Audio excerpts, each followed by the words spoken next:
5번째 날입니다. 큰 음녀가 심판받다. 돌이킬 수 없는 때, 계획하셨던 대로 회복, 그리고 대가를 친히 담당하심으로 라고 하는 어절들이 보이는데요. 함께 묶으면 음녀에게는 최후의 심판이 있을 것이지만 하나님의 백성들에게는 대가가 지불되었다 라고 하는 이야기를 다루고 있습니다. 본문을 확인하기 위해서 우선 계시록부터 읽도록 하겠습니다. 그의 심판은 참되고 의로운지라 음행으로 땅을 더럽게 한 큰 음녀를 심판하사 자기 종들의 피를 그 음녀의 손에 갚으셨도다. 어린 양의 혼인 기약이 이르렀고 그의 아내가 자신을 준비하였으므로 그에게 빛나고 깨끗한 세마포 옷을 입도록 하셨으니 이 세마포 옷은 성도들의 옳은 행실이로다 하더라. 이 말씀은 곧바로 지나가도 되지만 맨 마지막 부분에 있는 이 세마포 옷은 성도들의 옳은 행실이로다 라고 했던 말에서 잠시 머뭇거리게 됩니다.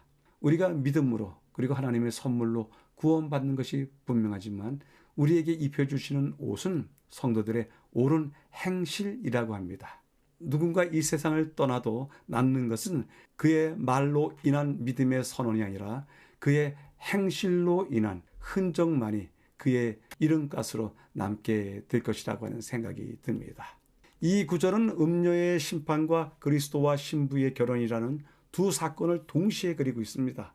그런데 이 두 사건은 실제로 하나님은 사랑이시며 의로우신 성품을 가지신 분이시라는 것을 동시에 보여줍니다.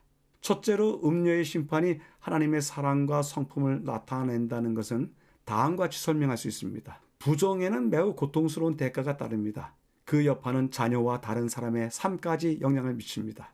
그것은 아무리 인내심이 강한 배우자라도 결국에는 더 이상 결혼 생활을 회복할 수 없는, 돌이킬 수 없는 때가 있다는 것을 알게 할 것입니다. 이 세상이 더 이상 회개할 수 없을 만큼 마음이 심히 굳어지는 때가 오면 더 이상 역사를 지속하여 걷잡을 수 없는 죄의 고통이 계속되도록 두어야 할 의미가 없어집니다. 때문에 하나님께서는 음료와 그의 세력들에 대해서 심판하시는 것입니다.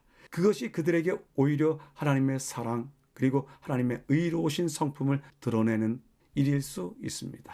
가운데 부분에서는요, 비록 잃어버린 자들 때문에 마음이 아프지만 이 세상 죄의 시대 아래서 고통받는 사람들은 마침내 그 때가 끝났고 이 세상이 원래 하나님께서 계획하셨던 대로 회복되는 것을 찬양할 수 있습니다. 때문에 그리스도와 신부의 결혼은 하나님은 사랑이시며 의로우신 성품을 소유하신 분이라는 것을 알려줍니다. 이제 다시는 하나님으로부터 멀어지는 일이 없을 것입니다. 왜냐하면 우리는 자신을 하나님에게서 분리함으로써 일어나는 파멸에 대해 하나님께서 오르셨다는 것을 힘든 과정을 통해서 배웠기 때문입니다. 마지막 부분에서 계시록 21장을 읽으라고 하는데요. 확인하겠습니다. 거룩한 성 새 예루살렘이 하나님께로부터 하늘에서 내려오니 그 준비한 것이 신부가 남편을 위하여 단장한 것 같더라. 하나님의 이상을 실현하는 결혼식이 21장에 있습니다. 이 말씀과 더불어 읽으라고 하는 권면이 있는데요. 평생의 연합이 되는 결혼은 그리스도와 그분의 교회 간의 연합의 상징이다. 그리스도께서 교회에 대하여 나타내시는 정신은 남편과 아내가 서로에게 나타내야 할 정신이다 라고 하는 말씀도 같이 전하고 있습니다. 그리스도께서는 인류가 그분을 거부하고 그분께 드려야 할 사랑을 다른 신에게 바치는 것 때문에 가늠할 수 없는 고통을 겪으셨습니다. 그럼에도 불구하고 그분은 그런 우리를 위해 자신을 내어주시고 우리의 부정과 음행의 대가를 친히 담당하심으로 회개하고 돌이킨다면 영생의 약속을 받을 수 있게 만드셨습니다. 교훈은 다음과 같이 전합니다. 신성하고 영속적인 특성이 결혼의 연합으로 대표되어 있다.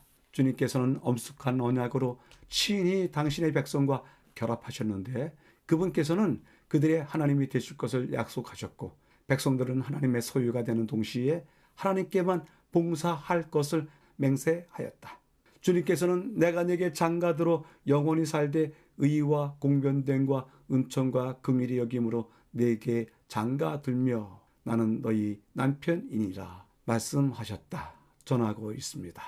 5 전례를 요약해 보겠습니다. 큰 음녀가 심판을 받았다. 다루었던 주제는요, 음녀의 심판과 어린 양의 잔치, 둘 다 하나님을 찬양하는 그러한 심판과 잔치가 되었다라고 하는 이야기를 전했는데요. 다루었던 내용은 회개할 수 없는 때, 고통이 계속되도록 두어서는 안 된다. 때문에 그때 음녀와 그의 무리들이 심판받는 것은 당연하다. 오히려 그것이 하나님의 사랑이요, 그것이 하나님의 의로운 품성이다. 이제 더 이상 하나님에게서 분리되는 파멸된 일이 없을 것이다. 왜냐하면 우리가 그분께서 오르셨다는 것을 배웠기 때문이다. 우리의 불의와 죄 때문에 고통 겪으신 주님, 그럼에도 불구하고 당신을 내어주시고 또 영생을 약속하신다라고 줄여볼 수 있겠습니다. 질문해 봅니다. 더 이상 멀어지지 말아야 할 것이다. 그렇다면 어떻게 살 것인가? 어떻게 살 것인가에 대해서 여쭤보는 까닭은 성경에 어떻게 살 것인가에 대한 그 질문에 대한 대답이 그대로 나와 있기 때문입니다. 여러분들이 그 성경절을 확인해 보시게 되길 바랍니다.